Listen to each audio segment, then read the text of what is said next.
日本語カフェへようこそ。台湾で日本語を教えている日本人の春です。日本語学習者の中には、形容詞を名詞化したいときに、さをつければいいのか、みをつければいいのかわからないっていう疑問を持つ人たちがいます。今日はどういう場合にどちらをつければいいのか、またはどちらはつけられないのかについて一緒に考えます。ぜひ、さとみの使い方をマスターして自然な日本語が話せるようになりましょう。まず、さとみの共通点は接続がすごく簡単だっていう点です。いい形容詞の場合は、いを取ってさやみに変えれば名詞化できます。例えば、重いといういい形容詞は、重さや重みという名詞に変わります。な形容詞、つまり形容動詞の場合も、語幹にさをつければ大丈夫です。例えば、大切だというな形容詞の場合は、大切さになります。でも、な形容詞にみをつける言葉はほとんどありません。一応参考書には、哀れみという言葉が載っていましたが、日常生活ではほとんど使う機会がない言葉なので、みをつけられるな形容詞はほとんどないと思っておいても間違いないです。では、もしあなたは、すごく大きくて珍しいみかんについて説明するとき、何と言えますか？これは、何々が2キロ以上もある珍しいみかんです。これは重さですね。このようにはっきり程度が数値化できるものにはさをつけるのが普通です。似たような例としてはどんな言葉が思いつきますか？例えば、大きさ、深さ、広さ、高さなどの言葉にはすべてさがついています。これらは尺度を表す言葉ですね。そして尺度として使うときは小ささではなくて大きさ、狭さではなくて広さのように程度が高い方にさをつけるのが普通です。でも必ずしも数値化できなくても程度を表す言葉ならさをつけることができます。例えば、もし子供にはこの作品がどれほどいいかわからないと言いたい場合は何と言えばいいと思いますか？子供にはこの作品の何々がわからない。これは子供はこの作品がどれほどいいかがわからないという程度の話をしているので、さをつけます。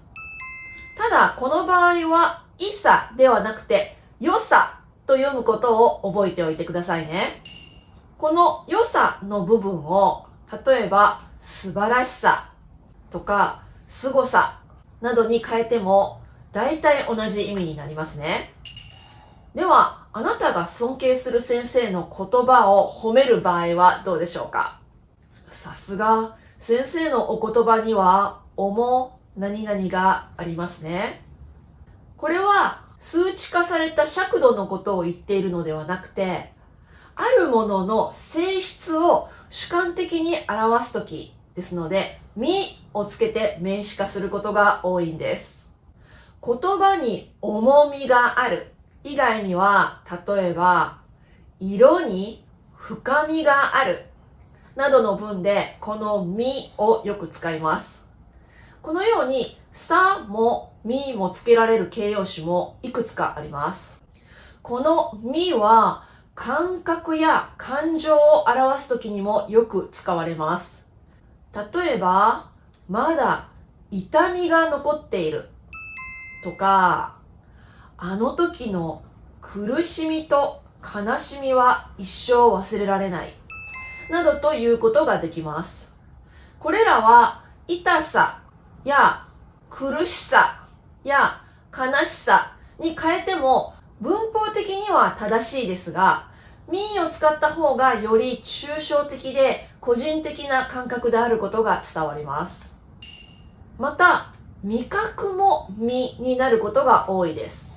甘いは甘み、辛いは辛み、苦いは苦みのように、みという字を味という漢字で表すことも多いんです。でも、もしはっきり数値化できる時の味のレベルを表すなら、やっぱりさを使ってください。例えば、このカレーの辛さはレベル5です。のようになりますね。では、ここで問題です。さが付けられる形容詞とみが付けられる形容詞、どちらの方が多いと思いますか？これはさの方が多いですね。多いというより、ほとんどの形容詞にさをつけることができます。しかも、外来語のな形容詞にもつけることができるんです。例えば、ロマンチックさとか、シンプルさとか、カジュアルさなどの言葉にもさをつけることができるんです。そして、みをつけることができる形容詞で、よく使うものは実はそんなに多くありません。ここに割とよく使うみをつける形容詞を挙げておきます。まず、感覚とか状態の場合は、痛み、重み、深み、丸みなどがあります。味覚や嗅覚を表す言葉には、甘み、辛み、渋みなどがありますね。感情を表す言葉には、悲しみ、憎しみ、苦しみなどがあります。また、色や外見と関係がある言葉としては、赤み、青み、柔らかみなどの言葉があります。さっき、ほとんどのな形容詞には、みがつけられないと言いましたが、実はいい形容詞の中にも、みがつけられないものがいくつかあります。例えば、長いという形容詞は、長さという名詞に変えることはできますが、長みということはできません。他にも、さはつけられますが、みはつけられない形容詞をここにいくつか挙げておきますので、参考にしてくださいね。さっき、みは感情と関係がある言葉によく使われると言いました。例えば、悲しみ、苦しみ、楽しみなどです。でも、この一覧を見てみると、嬉しいっていう言葉は感情と関係がある形容詞ですが、例外的にみをつけることができないことがわかりますね。つまり、嬉しさとは言えますが、嬉しみとは言えない点に気をつけてください。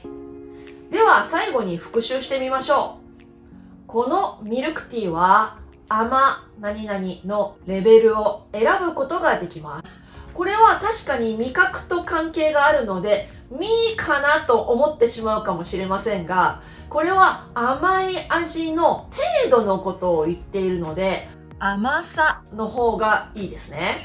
じゃあこんな文はどうですか？木造の家はなんとなく温か何々がありますね。これは温かみですね。なぜかというと、これはあるものの温かさの程度を言っているのではなくて、温かい感じを主観的に表しているので、温かみ、みを使います。こんな風に教科書が教えてくれない日本語のいろいろなニュアンスの違いについてシェアしています。見逃したくない方はチャンネル登録をして次の動画をお待ちください。ではまた日本語カフェで会いましょう。はるでした。